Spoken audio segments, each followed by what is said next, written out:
It's great to be here. I took the liberty of changing the title that I was given of how quantum computing is changing the digital world. You might notice a subtle change there, but I am a theoretical computer scientist. I study what you can and can't do with computers that we don't yet have. So I am not an experimentalist. I don't actually build them. I'm occasionally let into a lab to see. I'm pretty sure that's not what they look like. That's what came up when I did a Google image search for quantum computer. A lot of people don't know this, but the entire field of quantum computing and information arguably started right here in Austin.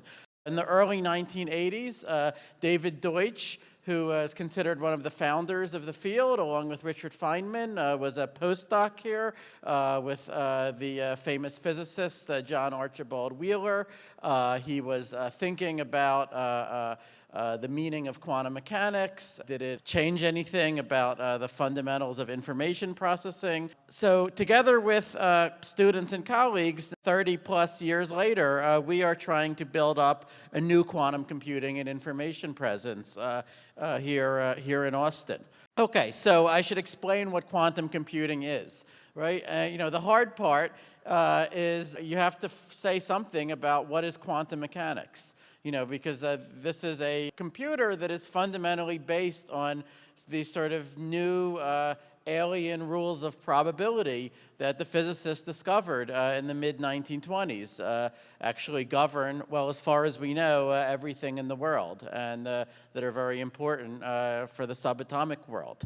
Now, the good news is that quantum mechanics is actually much, much simpler than a lot of people think it is once you take the physics out of it. This is sort of what we do in quantum computing. We think of it as just a sort of a new set of rules of probability, right? So in everyday life, you might say that there's only a 1% chance that there's going to be freezing weather in Texas, but you would never say that there's a negative 1% chance of a freezing temperature tomorrow. That would just be nonsense. Far less would you say that there's a square root of minus 1% chance. That would just be, what are you smoking, right? Or, did you inhale too much of that smoke?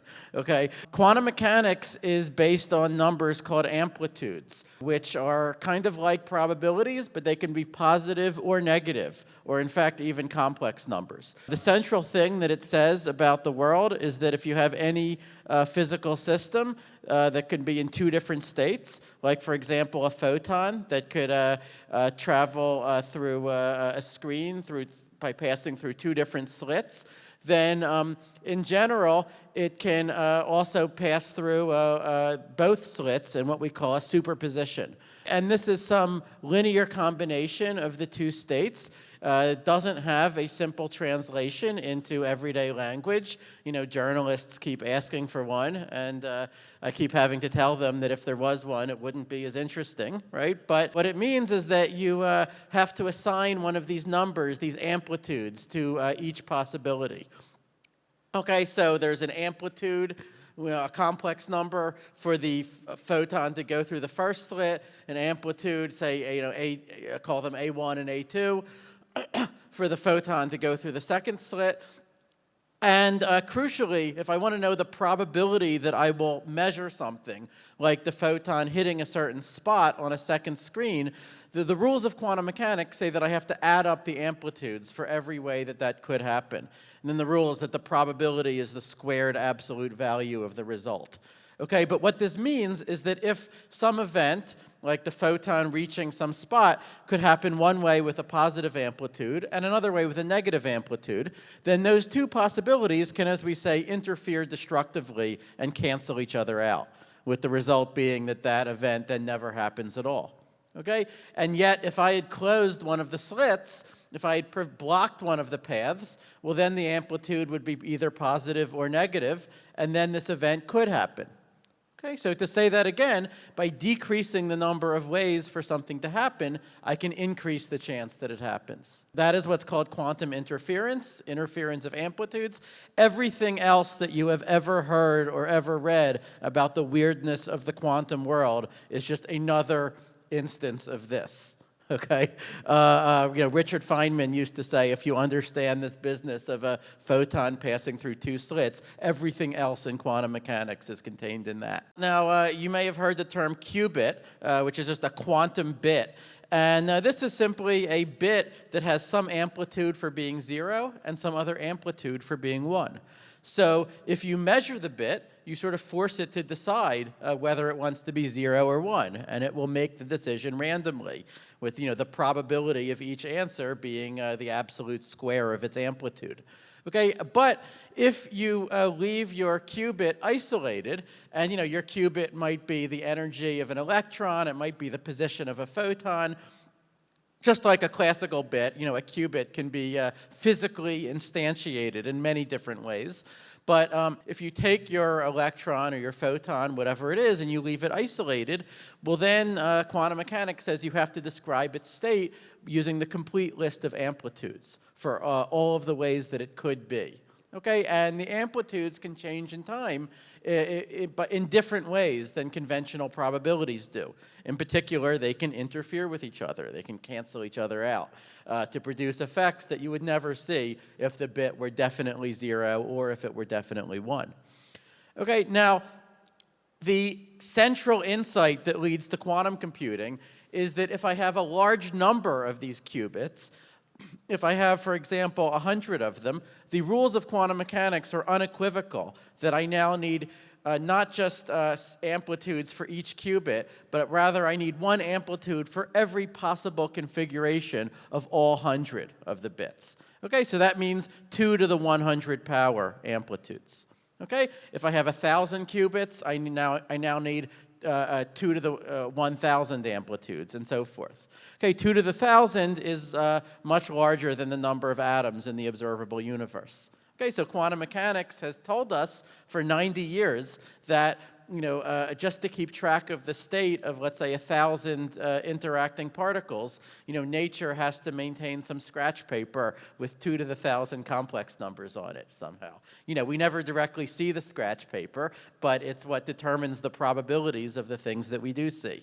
Physicists and chemists have known that for a long time, in a sense. They've known it mostly as a practical problem. If you're trying to simulate quantum mechanics, with a classical computer to understand chemistry and materials and so forth, the difficulty of doing the simulation, as far as anyone knows today, seems to double or more with each particle that you add. So you get an exponential growth in the difficulty of the simulation. And that's been a huge practical problem for people who want to do many-body quantum physics and chemistry for all sorts of applied problems. And in some sense, the idea of quantum computing is, well, if nature gives you a computational lemon, make lemonade. So, why don't we build computers that themselves would be able to exploit this same exponentiality, this same vast number of amplitudes, and choreograph somehow interference among all the amplitudes. Now, the central misconception about quantum computing that you'll see in almost every popular article about the subject is that a quantum computer is somehow just like a classical computer, except that it somehow gets to try every possible answer at once, maybe all in different parallel universes or something. Okay, now, the tricky part is, yes, with a quantum computer, you can create a superposition over all the possible answers. That's easy to do. Okay, and yet, if you then measure, and for a computer to be useful, you've got to look at it at some point, right? The rules of quantum mechanics say if you just measure, you'll just see a random answer. Of course, if you wanted a random answer, you could have picked one a lot more easily without having to spend maybe billions of dollars to build a new type of computer. Okay, so the entire name of the game with every quantum algorithm is to try to choreograph the amplitudes in such a way that for each wrong answer, some of the paths leading to that answer have positive amplitude and others have negative amplitude, so that they destructively interfere and they cancel each other out. Okay, whereas for the right answer, you would like the different paths leading to it to point the same way, to reinforce each other, okay, get constructive interference. If you can arrange that, then when you measure, you will observe the right answer with a large probability. And, of course, if you don't, you can just repeat the computation until you do observe it. Nature is giving us this really bizarre hammer of interference of amplitudes. And the task of quantum computer scientists is to figure out what nails that hammer can hit. It's not obvious that it's really good for anything except for simulating quantum mechanics itself. Our task is to figure out what it is good for. And you have to create this interference pattern despite, not knowing yourself which answer is the right one, or there'd be no point. And of course, you have to do it quickly, faster than a classical computer could do the same thing. And of course, there's enormous, ingenuity that goes into classical algorithms that you're then competing against. That's the hard part about this field. Okay, so what would a quantum computer be good for? Well, the original application that Richard Feynman had in mind when he proposed the idea of quantum computers in the early 80s was simply simulate quantum mechanics itself. That's what a quantum computer does almost in its sleep. And yet, it's still maybe the most important economic application that we know about.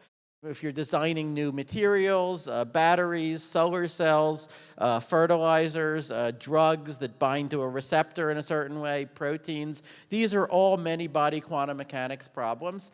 It's not, certain that a quantum computer will help you with these, but there's, a chance, that you will be able to, you'll have a general programmable device for simulating, an arbitrary chemical reaction without having to actually do it in the lab. And, this could be like moving from wind tunnels to, a digital simulation of airflow. Now, the real excitement about quantum computing started only later in the mid-90s when Peter Shor discovered a now famous algorithm, Shor's algorithm. And this is an algorithm by which you could use an eventual fault-tolerant quantum computer, one with many thousands or millions of qubits, to factor numbers quickly.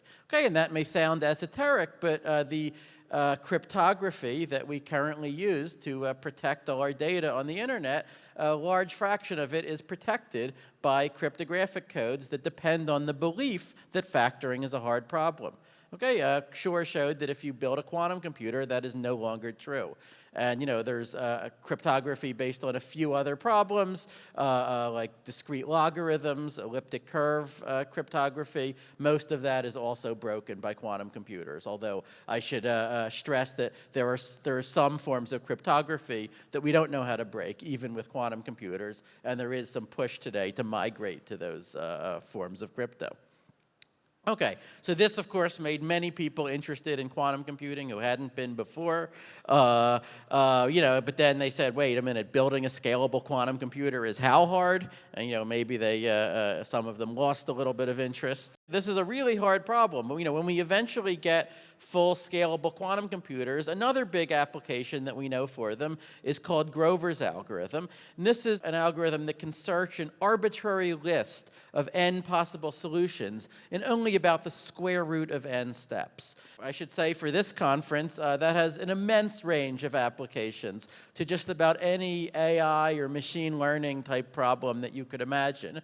On the other hand, it is not an exponential speed up over a classical computer, right? It is merely a square root speed up. Okay, but even a square root speed up will push out the range of what you're able to do.